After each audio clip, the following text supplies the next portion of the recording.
All right, here goes. I've put my clothes on because I'm getting cold, but I'm still gonna get a little bit more naked, but it's my spirit that I am revealing to you. Now we're back in my room, and so I'm going to read to you the letter that I wrote to Niranjanananda, my guru.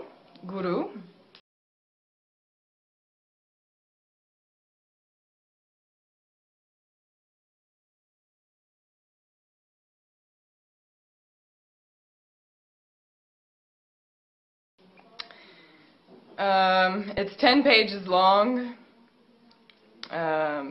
so bear with me. Hari Om Paramahansa Niranjanananda. My name is Alix Erie. I am 28 years old, female and American. I have been living in Geneva, Switzerland for the last 5 years. I have a yoga teacher training certification, 2006, and also a diploma in yogic studies, 2010, both certified under the Indian University system. In fact, it was in the final days of my teacher training certification that you came to my ashram. It was in this period that you initiated the guru-disciple relationship between us through mantra diksha.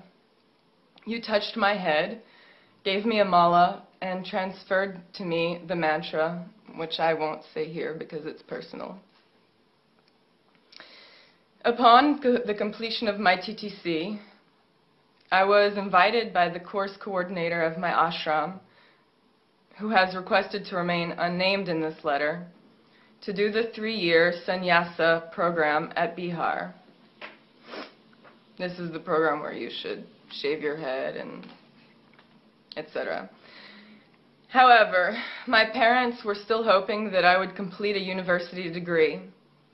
And as I believe it is one's duty to comply with the wishes of one's parents, I did so.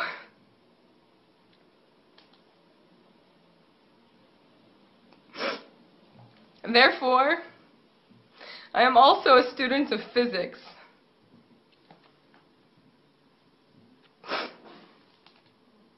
In 2010,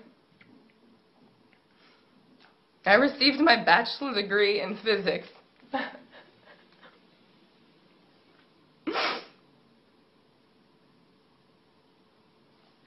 And by the end of 2012, I will have a master's degree in theoretical particle physics, both from the University of Geneva, Switzerland. The end of 2012 is coming up, and this hasn't happened. I have done 2 internships, one of which was at CERN, and my master research is based in string theory. If you have not heard about string theory, it is the mathematical theory that postulates that the entire universe is made of vibrating strings of energy.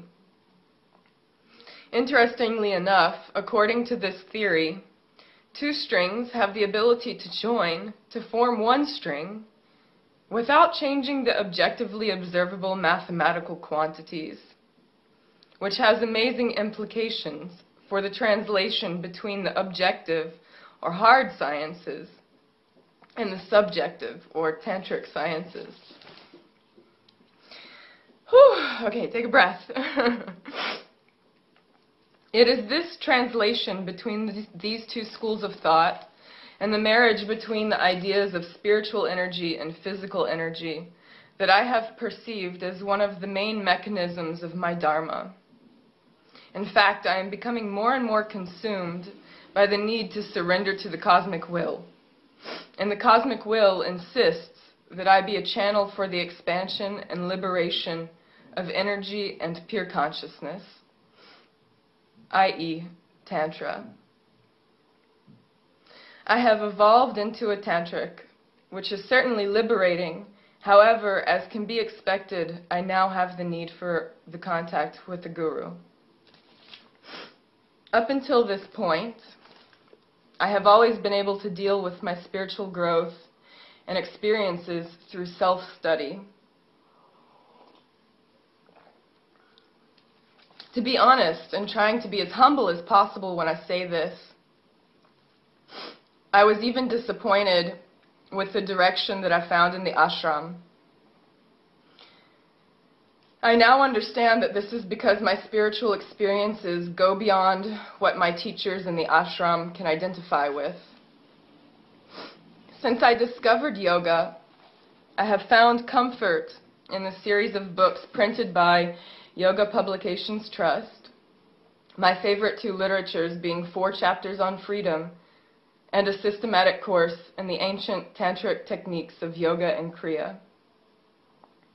However, since the beginning of 2012, I have had a series of spiritual experiences which, first of all, involves very esoteric magic, and second of all, has led my self-study into realms at which I certainly need guidance from a guru. I am reading and trying to interpret the Mahanirvana Tantra, for example, which describes many rituals in the formation of mantras, which require more literature than that which I find readily available. Furthermore, because of the level at which I have arrived in my development, I exist in a relatively constant state of samadhi, meaning that a significant part of my life I am existing in a state which transcends even bliss. However, one of the major dilemmas which I am currently faced with is that which deals with sexual union. I am, in fact, celibate.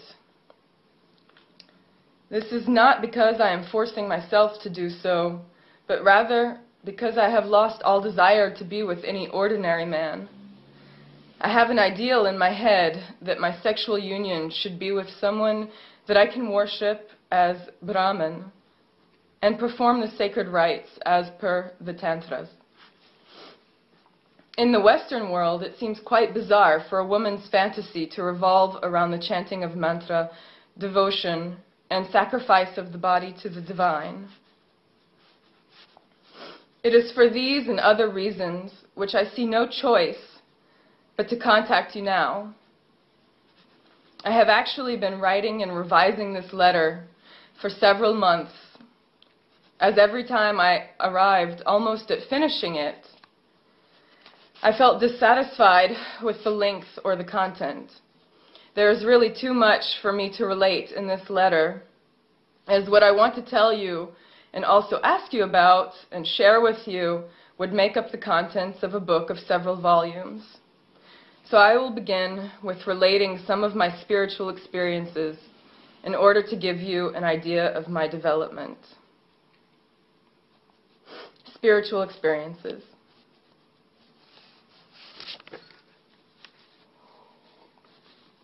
Although not born in India, or even to parents who studied the tantric sciences, I was born a yogi, and my experiences began as a young child. For example, my mother tells me that I chanted Om in my sleep several times as a young girl, and I also had an out-of-body experience when I was 3 years old. At around 9 years old, I went with my entire family to a New Age Christian church where we did guided meditations, much like Yoga Nidra, for 30 minutes. We went regularly for several years, and I developed the techniques of meditation quite young. When I was 19, I began to do intense meditation for several months, which eventually culminated in a form of nirbija samadhi. My consciousness expanded to the boundaries of the physical universe. I was other people and places, blades of grass, stars, and all of time. As I reached the boundaries of the universe, I understood that I had the option of completely releasing my physical body and ascending to the higher realms, which would have led to Mahasamadhi. However, I understood that I had unfinished business on earth, and I reassumed the form of alix, gasping for air, my body jolting forward. Over the next few years, I underwent a series of huge transformations, which very early on led me to discover yoga. I practiced always alone at home for hours at a time, and I included fasting for extended periods of time. After about 9 months of this, I decided I should go to India for formal training, where I eventually had my first yoga class.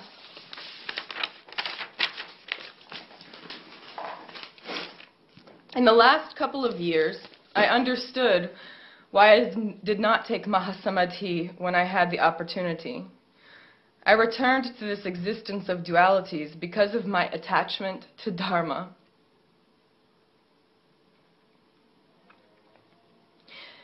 However, the more I evolve, the more I detach even from this, and I rest only in this body to complete the natural cycle which was initiated by this birth. I can remember the continuous series of events between my last death and my conception in this life. And in between this end and beginning was a period when I met Ida and Pingala. Through discussion with them, I chose this birth. As I am aware of this non-material existence and ability to choose, I will, after this death, end the cycle of birth and death and ascend to the higher realms. 2012 in Tantra. At the beginning of 2012, over a period of several months, I had a series of very intense spiritual experiences which involved some siddhis, psychic powers, which I had only speculated as being a possibility before.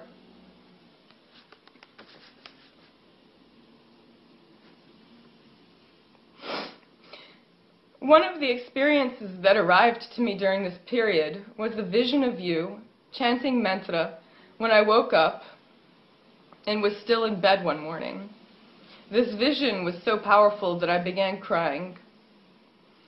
Through all of the experiences that followed, I meditated on you for guidance in your spirit, which I saw in many forms, including a lingam and a burning sun, both immense, and also as the human form of the Supreme Brahman. Your spirit became very attractive, became a very active participant in my tapas, austerities, and meditation. Eventually, my devotion to you grew to such a magnitude that at moments the separation from you became quite unbearable. I have since created an altar in my home devoted to Durga, Shiva, and you, Swami Niranjanananda. It is because of my devotion to you that I desperately long to bow before you to receive your wisdom.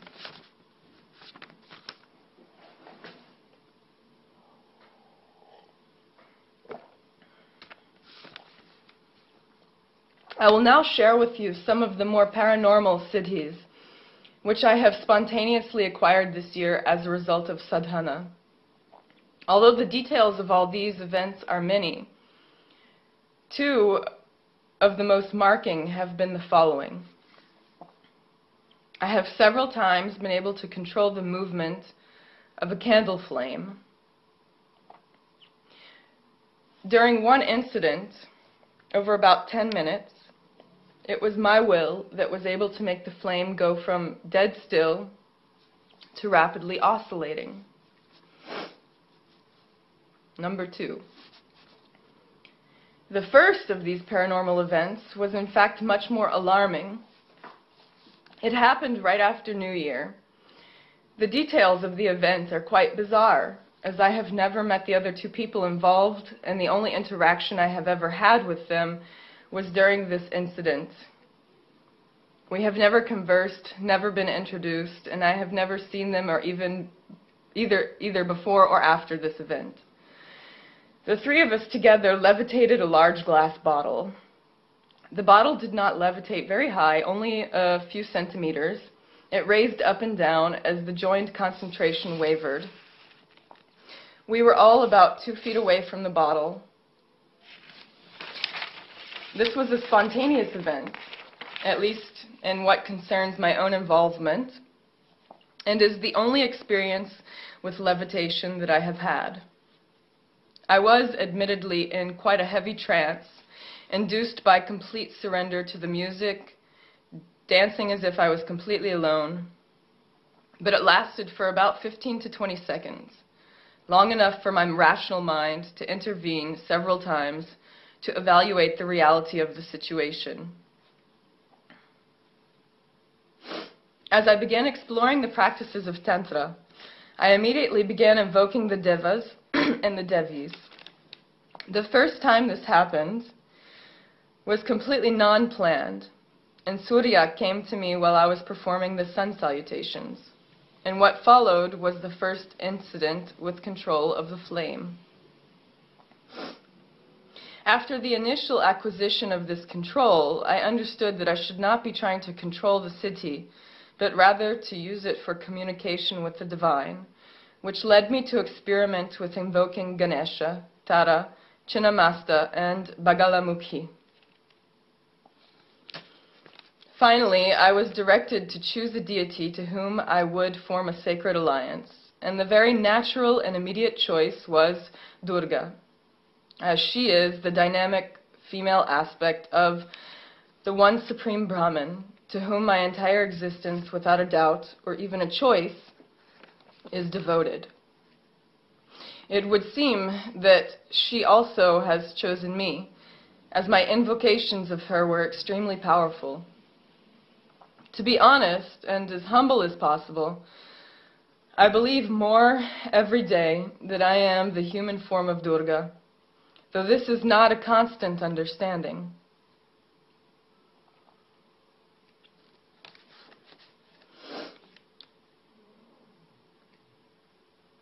I'm going to get some water. I'll be right back.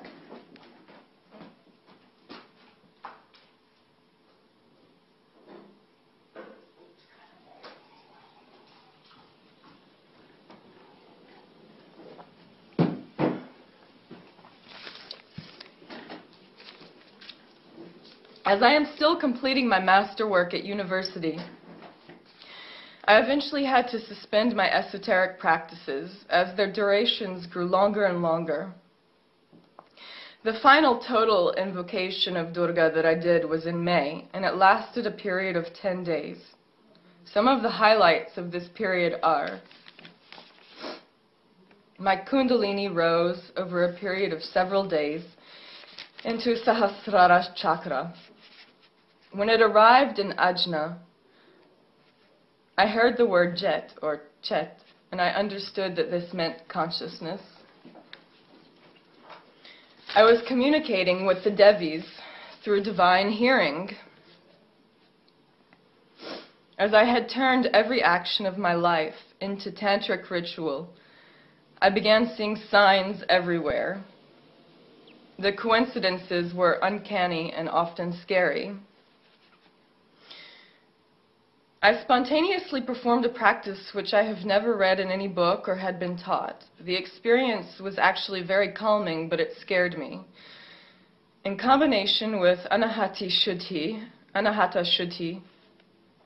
cleansing of the heart chakra, I began practicing Uddiyana Banta, where you raise your stomach up, and Nauli, which is rotation of the stomach, when you raise the stomach up, during internal breath retention, which I am aware of goes strictly against the prescription of yoga.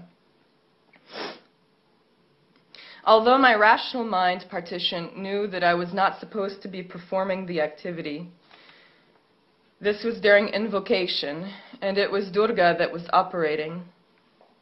Durga's reasoning was that I was digesting the unharmonic frequencies that had been inhaled by trapping them in Manipura chakra and lighting them on fire.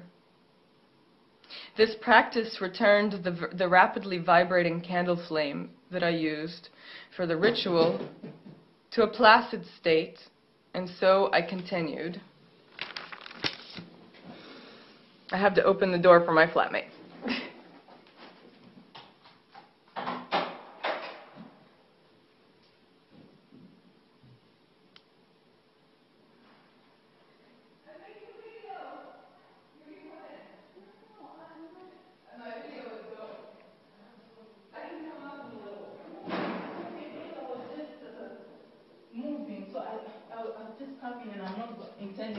Okay, well, I'm making a video, so if you want, yeah, I'm going to continue my video. Yeah, I just want the thing. Okay, see you. Talk to you later. Absolute truth and pure consciousness, honesty. Here we go. Yes, Durga's reasoning was that I was digesting the unharmonic frequencies that had been inhaled by trapping them in Manipura chakra and lighting them on fire. This practice returned the rapidly vibrating candle flame that I had used for the ritual to a placid state, and so I continued.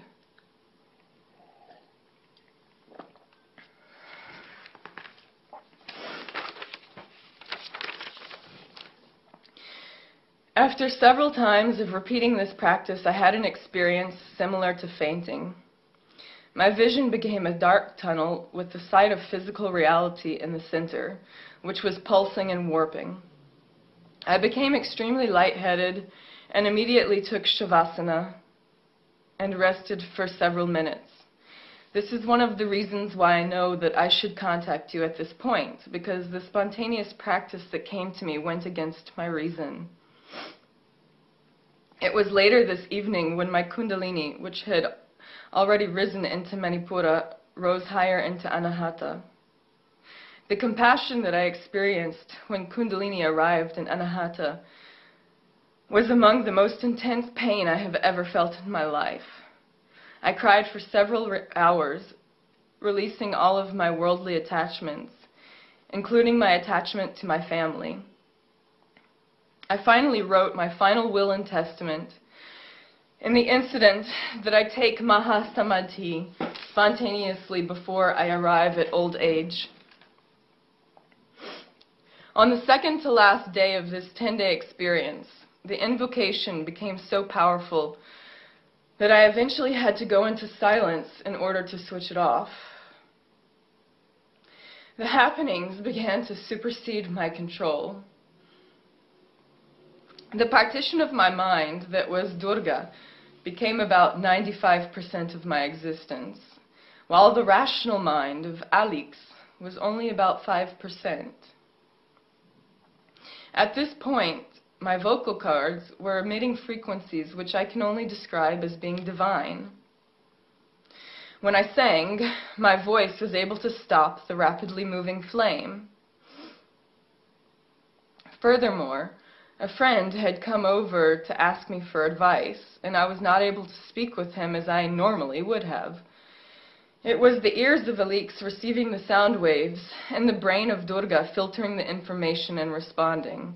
I had to perform Ujjayi breath, just to connect with the ability to let words escape from my mouth.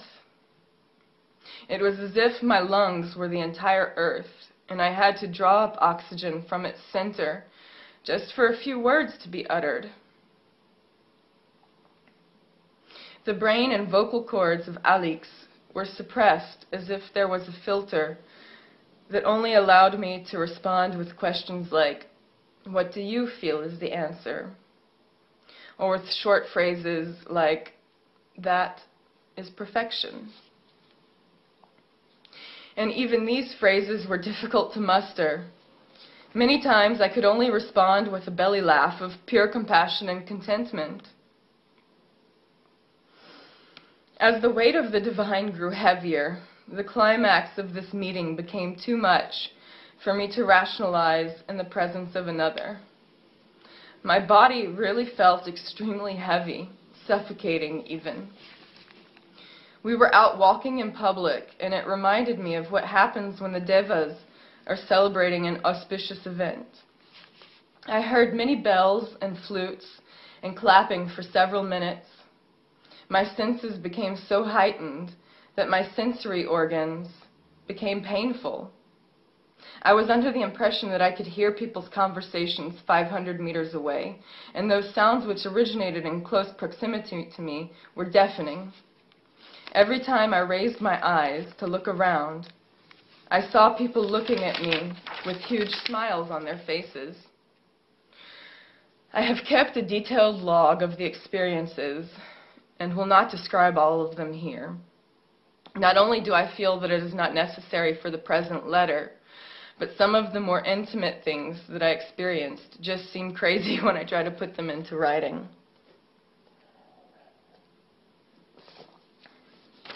Again, I will rejoice the day that I am in your presence, Sadhguru, so that I can bow before you again and again to receive your divine guidance.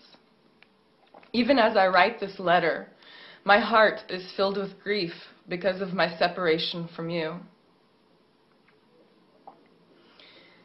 Number 2, my dilemma. The subject of my dilemmas is the hardest section of all to write, because I am in most normal situations always able to resolve my distress using tapas and other methods. However, I would say that there are 3 aspects of existence which recur to create tension in my life, which I have not been able to extinguish by my own devices.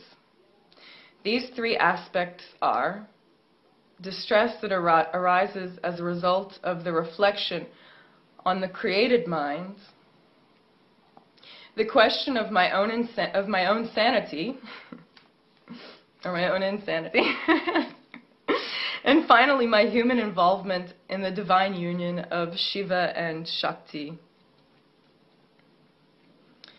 2.1, knowledge of the created minds.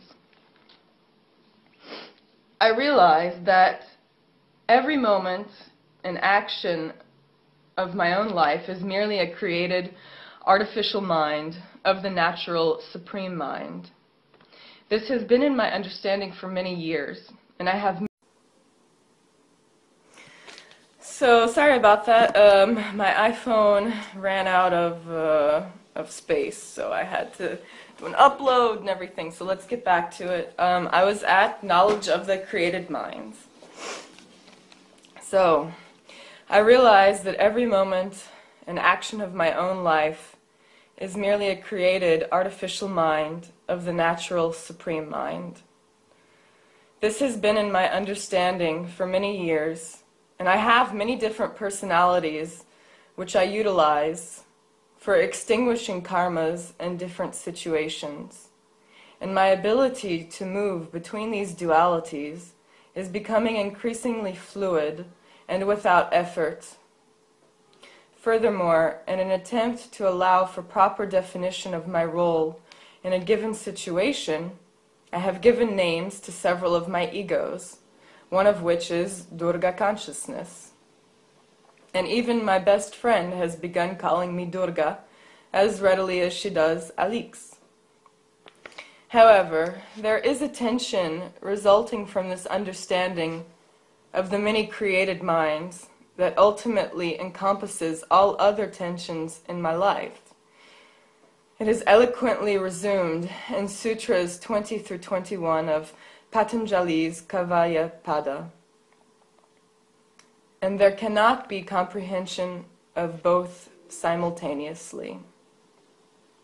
If cognition by one mind of the other be accepted, then there will be cognition of cognitions, leading to absurdity and confusion of memory. As a matter of fact, earlier this year, I very briefly, about an hour, had an identity crisis because I could remember being so many beings at once. But ultimately, I am always reminded of the supreme truth, which is eloquently illustrated by the role of Rama in the Ramayana. Through constant dissolution of ego and surrender to the cosmic will, one's existence as a physical being aligns with Dharma to become an instrument of the divine play, that is Lila, exhausting karmas of the dualistic minds created by Shakti. It is in fact this understanding of the Supreme Consciousness which has prevented me from contacting you already several years ago when I began chanting the mantra that you gave me. I never felt that I needed a guru because I always was able to play the role of my own guru. However, as my involvement with the divine becomes more profound, I understand that one of the dualities that must be extinguished is that which separates me from you, Paramahamsa Niranjan, Sadguru. Not only do I have an intense affection for you, and am drawn to you by some unavoidable force, but as I become the authority in my own world on matters of energy, I feel like I need the qualification of being able to say that I have the support of a guru. My diploma in yogic studies certainly did not cover the tantric rituals which I am performing and have begun speaking about to those who are spiritually evolved enough to be receptive. It is my desire to install a permanent, unmovable Shiva Lingam and to perform Kula Dharma. I want to create a tantric family. I have felt this desire for several years, and now it is becoming overwhelming to the point that it seems the only direction in which I can continue.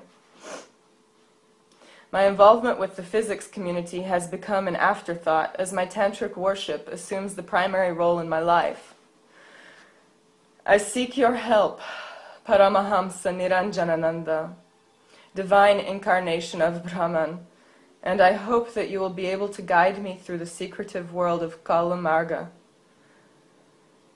As my spiritual growth accelerates, the only burning desire that is left is to be a member of a tantric family so that I do not feel so alone. In effect, if it was not for my rather hefty monetary debt, which I have accumulated for my university studies, I would move to Bihar immediately to follow you as closely as Aparna follows Shiva in the Puranas. This is the amount of devotion that I feel for you, Sadguru, and it brings tears to my eyes just writing to you, as I feel helpless as long as the separation continues. 2.2, the question of my sanity. As I have had several years of training in rational thought, I have, of course, questioned my own sanity on many occasions.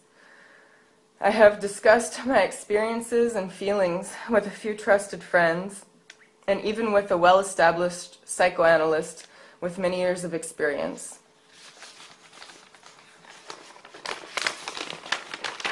They all support my decision to write this letter to you, and none of them seems to think that I am insane. As a matter of fact, it is the view of psychology that even if I am insane, I'm doing no harm to anyone, and I'm living in a state of pure harmony, and so there is no problem with my insanity. But this view is not good enough for me. I need to know that those literatures dating back hundreds and even thousands of years, in support of the reality of my experiences, with levitation, for example, is more than myth. I need confirmation that what I am teaching is not flawed. I need to know that I am not alone, and I need to surrender the ego, which I accumulate as a result of realizing my being, in all practical senses, a prophet of God. It is not my desire to create a religion, and in fact is something that I'm trying to avoid fervently.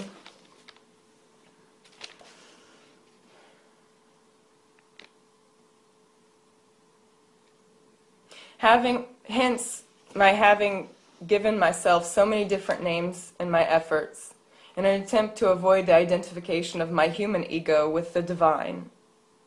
I devote all of my knowledge, teachings, understandings, contact with the divine, and efforts to spread these last to Brahman in the static plane, Durga in the dynamic, and to you in the human form. I therefore assert again, I completely surrender to you, the spotless and pure Niranjan. 2.3 Shiva Shakti Union. Finally, I will embark on a subject which is quite embarrassing for me to address with you. It is another reason for having taken months, and to be quite honest, years, for me to write and revise this letter. It is no longer possible for me to have a sexual relationship with any normal man. I have become like Vedavati, constantly meditating on the Lord, waiting for him to grace me with his presence in human form to make me his wife. It is so embarrassing, of course, because it is you that I have identified as the human incarnation of the Lord.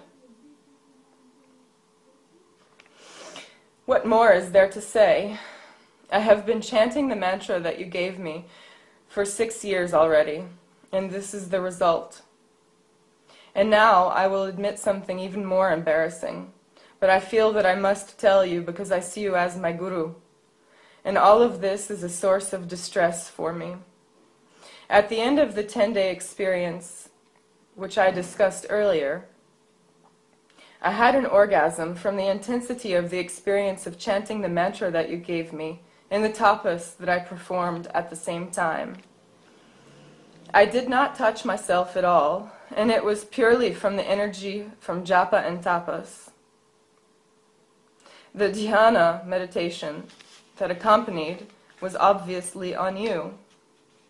So you see, I have dedicated myself to you on some very deep level, and therefore even entertaining the idea that I could unite with another man makes me feel intense guilt, and I cannot proceed with any other relationship.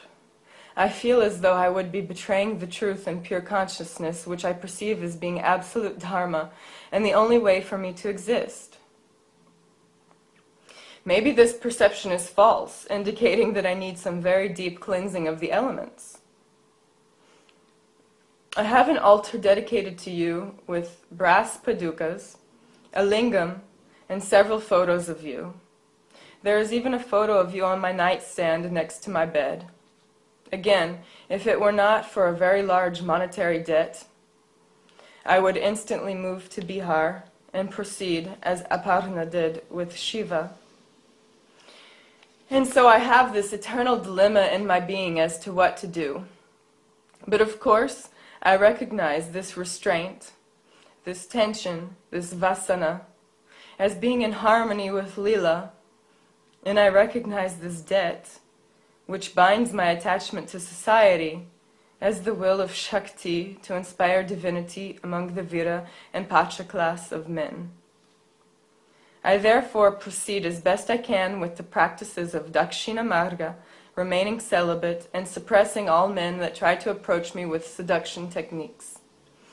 This is becoming easier and easier, as even the most spiritually advanced of men that I encounter do not come anywhere near to the purity and godliness that my partner should exhibit. You, Paramahamsa Niranjanananda, are the one and only man whom I have ever encountered in the entirety of my life that exhibits these qualities, and I chant the mantra that you gave me as often as I can remember and when it is appropriate, as I also chant many other mantras throughout my daily life. And finally, all hope has been extinguished that any new man that I meet can be a possible suitor. I don't even need to wait to hear him speak anymore, as I am convinced that there can be none other than you. In the present state of my existence, it is you or nothing. This is such a bold statement that it scares me to write it because of the thought of your complete disgust and rejection. I have refrained from writing it for several months for this reason, but alas, there is too much internal turmoil over my understanding. And the only way I can begin to release this tension is by initiating contact with you. Part 3 in conclusion. I have fears that your reaction to this letter will be one that will view me as ignorant, or maybe even that you will be angry that I have had the audacity of asserting my ego as boldly as has been required for me to write this letter. But then I find solace in the surrender of that ego to you, to Durga, and to Brahman. I accept my ignorance, and I see myself as a human that can possess no absolute knowledge, and I open myself to your guidance. I am your disciple, and will perform any sadhana which you prescribe without question, as long as I understand what it is I am to do. Finally, it is my personal belief that I should come to Bihar so that I can eventually fulfill my desire to prostrate myself before you and to touch your feet, Sadhguru. At the time of writing this letter, I am hoping that I will have the funds to come for one of the satsangs which you will give at the beginning of 2013. Whether this proves to be possible or not, it seems inevitable to me that I will eventually come to Bihar to spend an extended period of time, as this is where my heart lies. I also feel that it would be inappropriate for me to arrive unexpected, and therefore I wait for your response and for your invitation to receive me for an audience. Your disciple, as humbly as possible, Alix Claire Erie. That's me. That's me, Durgananda Saraswati. Okay, have a nice day.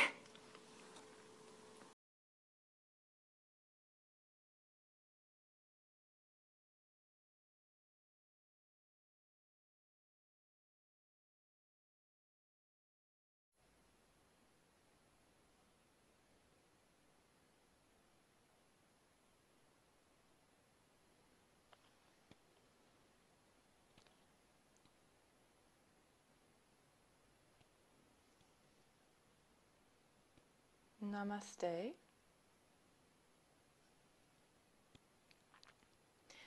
My name is Durgananda Saraswati.